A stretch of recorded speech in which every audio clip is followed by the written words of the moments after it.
Nala had always dreamed of one thing, designing her own wedding dress and walking down the aisle in it. Not just any dress, but something that carried her heart in every stitch. She wasn't rich or famous, just a hard-working fashion student in the small town of Kasimba. But she had love. Tendo, her longtime boyfriend, had finally proposed, and everything felt like a fairy tale beginning. She poured her soul into designing the perfect gown, late nights sketching, saving every little coin for fabric, learning new sewing techniques just to make it flawless. She imagined the look in Tendo's eyes when he saw her in that dress. She imagined the applause, the joy. Her dream felt close enough to touch, but not everyone was happy for her. Tendo's sister, Chipo, made sure Nala never forgot where she came from. "She's just too ordinary," she'd say behind Nala's back, and sometimes even to her face. Chipo came from money, luxury, and status. Nala came from a small rented house and second-hand sewing machines. Every time Nala visited the family, Chipo would look her up and down like she didn't belong. Still, Nala smiled through it all. She believed love would win. She believed that if she just kept quiet, if she kept being kind, things would get better. But something in Chipo's cold stares and fake smiles made Nala feel uneasy. She didn't know it yet, but her dream was about to turn into something darker than she ever imagined. The pre-wedding gathering was supposed to be a happy moment. Food, laughter, family coming together. Nala had spent hours getting ready, wearing a soft pink dress she stitched herself. She felt nervous but excited. This was her future family, and she wanted to make a good impression. As the guests chatted, Nala walked into the room, holding a sample of her wedding dress. She wanted to show it to Tendo's family, not to brag, but to share her joy. The dress wasn't finished yet, but it already had the shape, the flow, the story. It was made from fabric she found in a local market, something she'd chosen with love. It wasn't expensive, but it was hers.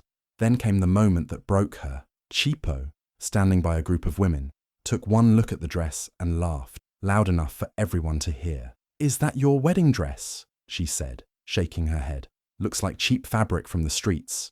The room went quiet. A few people chuckled awkwardly. Nala looked at Tendo, hoping, praying, he'd say something. Defend her, stand up for her. But he just stood there, arms crossed, eyes on the floor. Not a single word. Nala felt the sting in her chest. It wasn't just about the dress. It was about everything she had poured into it. Her time, her heart, her dream. And he said nothing. Later, as she walked past the hallway, she heard Chipo again, this time whispering to one of her cousins. But Nala caught every word. "That wedding will never happen. Not if I can help it." Nala froze. Her heart sank. It wasn't just dislike anymore. Chipo didn't want her in the family. And maybe she never did. For the first time, Nala started to wonder, was she marrying into love or walking into a trap where she'd never be truly wanted? 2 days before the wedding, Nala woke up early with a heart full of hope. She had one goal, to finish the final touches on her wedding dress. The tiny studio she worked in was her safe space, her little world, where dreams came to life with thread and fabric. She smiled as she walked toward it, holding her sketchbook close, already picturing herself walking down the aisle. But as she turned the corner, she smelled something strange. Smoke. Her steps quickened. Then she saw it. Flames. Thick black smoke curled out of the studio windows. People were gathered around, trying to throw water, shouting for help. Nala dropped everything and ran, her heart pounding so loud she could barely hear. The firefighters came, but it was too late. The fire had swallowed everything. The dress, the fabrics, the sketches, even the framed photo of her late mother on the wall. Gone. All of it. Nala stood there, frozen. Her hands were shaking. Her eyes burned. Not just from the smoke, but from the tears. She couldn't speak, couldn't breathe. It felt like the ground had disappeared under her feet. This wasn't just a dress. It was her dream, her pride, her love, burned to ashes. The next day, the building's owner called her in.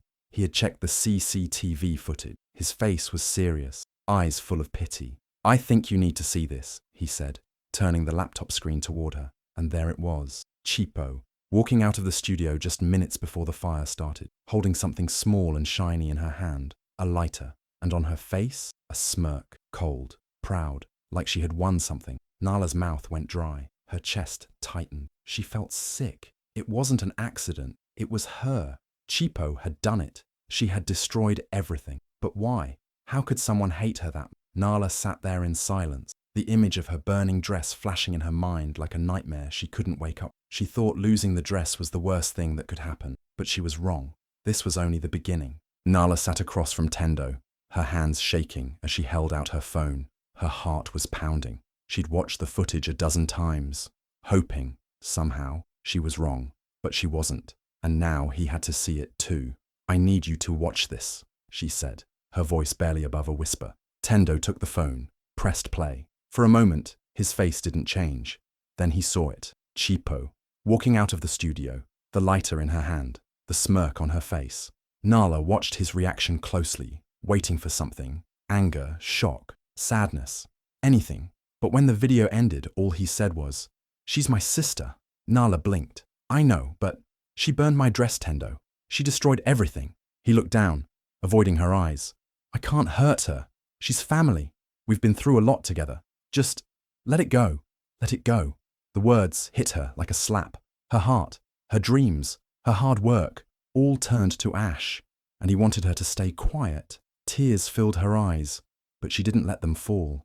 Not this time. She sat there, staring at the man she thought she'd spend forever with, the man who watched his sister ruin her life, and said nothing. It wasn't just Chipo who betrayed her. It was him too. And in that moment, something inside Nala broke, but something else lit up, a small spark of truth. This wasn't love. This was silence dressed as peace, control dressed as care. If Tendo could watch her get burned and ask her to pretend it never happened, then what kind of life was she walking into? What kind of marriage would this be? She had spent so long believing love meant sacrifice, but maybe love also meant protection, respect, choosing each other even when it's hard. Tendo hadn't chosen her. He had chosen silence. And Nala finally understood. This wedding wasn't a celebration. It was a warning, and she had no intention of ignoring it. The night before the wedding, Nala packed a small bag and walked out into the darkness. No dress, no goodbye, just pain, confusion, and a heart full of questions. The streets of Kasimba were quiet, but her thoughts were loud. Everything she had planned, dreamed, worked for, gone. She wasn't just walking away from a wedding. She was walking away from a man who didn't protect her, a family that never accepted her, and a dream that had gone up in flames. She found herself on a doorstep she knew by heart, her best friend Zinle's. Zinle opened the door and didn't say a word. She just pulled Nala into the warmest, safest hug. Nala broke down right there. All the tears she had been holding back finally poured out. "I feel stupid," Nala whispered, her voice shaking. "I feel small, like I wasn't enough." Zinhle sat her down, handed her a warm drink, and looked her straight in the eye. "You are not stupid, and you are never small. You walked away. That takes strength most people don't have." Nala stared at her hands. "They'll laugh at me. I ran away from my own wedding." Zinle leaned forward. "Let them laugh, but make sure they remember who you are. Not by fighting them, not by getting revenge, but by showing up stronger. By rising so high they have to look up just to speak your name." Those words settled deep in Nala's chest. She had been burned, but she wasn't ashes. Not yet. She took a deep breath, and for the first time in days, a tiny fire lit inside her again. Maybe she didn't have the wedding. Maybe she didn't have the dress, but she still had her hands, her gift, her story, and maybe that was enough to start over, not as a bride, but as herself. Nala didn't sleep that night. Her heart was still raw, but her hands were steady. Something inside her had shifted, not anger, but power. She opened the drawers in Zinli's small sewing room and started pulling out scraps of African fabrics, bold colours, beadwork, pieces others had thrown away. She wasn't making a wedding dress anymore. She was creating something new, a gown that told her story. In just 12 hours, Nala stitched every part by hand. She didn't follow a pattern. She let her pain guide the shape, let her courage choose the colours. Reds for the fire, gold for her strength, deep blues for the tears she shed. Every bead, every fold, every stitch was a piece of her rising again. When the sun came up, the dress was done. It wasn't traditional. It wasn't what anyone would expect at a wedding, but it was powerful, beautiful, fierce, just like her. Zinle, always her biggest cheerleader, tried it on. The dress fit her like it had been waiting just for her. She twirled in front of the mirror, her joy bouncing off the walls. "Let's post it," she said, pulling out her phone. They took photos in the garden, Zinli glowing in the morning light. And then they shared it online. No big announcement, no caption full of drama, just a picture of the dress and the name, Rise of the Burned Bride. Within hours, comments started pouring in, likes, shares, messages from women across the country saying, "This is me," or "I needed this." The dress was more than fashion. It was a statement. And Nala, she made a decision. She would still go to the wedding venue, but not as a broken bride, not as someone begging for love. She would show up as herself, the woman who rose from ashes with a needle in her hand and fire in her heart. The wedding day arrived, and the venue was packed. Elegant flowers, soft music, expensive outfits. Everything looked perfect, but something was missing. Whispers started floating through the crowd. "Where's Nala? Is the bride late? Maybe she's getting cold feet." Tendo stood at the altar, looking calm on the outside, but his eyes kept darting to the entrance. Chippo stood nearby, smirking like she already knew how this story would end. Then, without warning, the music stopped. All heads turned as the main doors slowly opened, but it wasn't the bride they expected. Nala walked in, head held high, glowing in the gown she had made just hours before. Bold African prints, colourful beadwork, confidence in every step. She didn't look broken. She looked powerful, unshaken. Gasps filled the room. She wasn't walking down the aisle. She walked straight past the altar, past Tendo, past the shocked family. She climbed onto the small platform meant for speeches and turned to face the crowd. "My name is Nala," she said clearly, voice strong, "and I will not be marrying today." A wave of confusion swept through the room. Murmurs turned to silence. "This was supposed to be my wedding," she continued, "but instead of being welcomed with love, I was mocked, betrayed, and burned."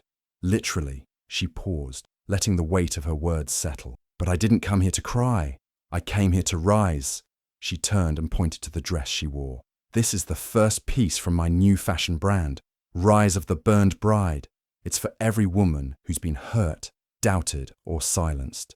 We don't break, we rebuild." For a moment, no one moved. Then slowly, someone started clapping. Then another, and another. Applause filled the room like thunder. Cameras flashed. Phones came out. The bride who was supposed to fall had just taken flight. Tendo stood frozen. Chipo's face turned pale. But Nala didn't even glance their way. She wasn't here for them. She was here for herself. For a moment, the entire hall was frozen in silence. No one knew what to say. A wedding had just turned into something completely unexpected. A runway, a statement, a revolution. Then the clapping grew louder. People stood. Applause rolled like thunder through the venue. It wasn't just polite clapping. It was real, raw, emotional. Journalists who came to cover a rich family's wedding suddenly rushed forward, cameras flashing. Influencers began recording live. One whispered, "This is history. This is bold. This is real." People weren't just looking at a woman in a dress. They were looking at power, at pain transformed into beauty. Nala stood in the spotlight, calm and radiant. Her dress shimmered under the lights, each bead catching the truth. She didn't say another word. She didn't have to. Her silence now spoke louder than any scream. Backstage, the venue owner pulled her aside, eyes wide with excitement. "I've never seen anything like this," he said. "Your brand, your story, it's powerful. I want to work with you. Let's host a fashion showcase right here next month." Full spotlight. Nala blinked, stunned, then slowly smiled. She had come expecting more whispers, maybe even shame. Instead, she was getting offers, not for marriage, but for the life she deserved. And Tendo? He stood in the same spot, stiff as a statue. He didn't clap. He didn't move. His mouth was slightly open, but no words came. He had lost her, not just as a bride, but as a future. Chipo, standing a few steps behind him, went pale. Her mouth moved. Then her knees gave out. She fainted right there, catching no attention except a few gasps and one person calling for water. But Nala didn't even glance back. She walked down from the stage like it was a runway, her head high, heart steady. She wasn't there to be a wife. She was there to be her. And the world was finally seeing her for who she really was. After that unforgettable day, Nala's life changed in ways she never imagined. The video of her walking into the wedding, not as a bride but as a bold designer, went viral overnight. People all across Africa and beyond were talking about the burned bride, but it didn't stop there. Women started reaching out to her. Some sent messages, some posted videos. Brides who had been cheated on days before their wedding. Women whose in-laws never accepted them. Girls who felt invisible, unwanted, or unloved. They all said the same thing. Thank you for showing us how to rise. Soon, Burned Bride became more than just a dress. It became a movement, a message, a sisterhood. Nala started designing for these women. Not white, perfect dresses, but bold African gowns full of colour, pride, and story. Some dresses used beads passed down from grandmothers. Some had secret pockets for letters never sent. Every dress had meaning, and brides wore them with power. From South Africa to Ghana, from Nigeria to Kenya, brides walked into their weddings not just for love, but for themselves. Fashion shows started calling her. Brands wanted to work with her, but Nala chose carefully. She only partnered with those who respected the story behind her brand. Then came the biggest invitation yet, Nairobi Fashion Week. She spent weeks working on a special piece. The dress was unlike anything she had ever made. It was bold red at the bottom, fading into deep orange and finally golden flames at the top. Light as air, strong as fire. She named it Phoenix. When she walked the runway wearing it, the crowd rose to their feet. Some clapped, some cried. Cameras flashed like lightning. Nala had risen, not just from heartbreak, but from ashes. She didn't just create fashion, she created freedom. Years passed, and Nala's life bloomed in ways she had once only dreamed about. Her brand, Burned Bride, had grown beyond fashion. It became a symbol of strength, healing, and starting over. She traveled, spoke to women's groups, mentored young designers, and watched her gowns walk down runways from Lagos to London. Then, one quiet evening, a message appeared in her inbox. It was from Tendo. He wrote that he missed her, that he still thought about her, that maybe they could talk. Nala stared at the message for a long moment. There was no anger in her heart, no sadness, just clarity. She typed a simple reply. You were a chapter, not the end. She didn't send more. She didn't need to. Later that week, Nala appeared on a live TV interview. The host asked her about everything, her rise, her pain, her success. Then came the final question. If you could say one thing to your past, what would it be? Nala smiled gently, looked straight into the camera and said, you can burn the dress, but never the woman. The room went quiet. Then the applause began. And in that moment, every woman who had ever been broken, silenced or forgotten felt seen. Nala had become more than a name. She had become a voice,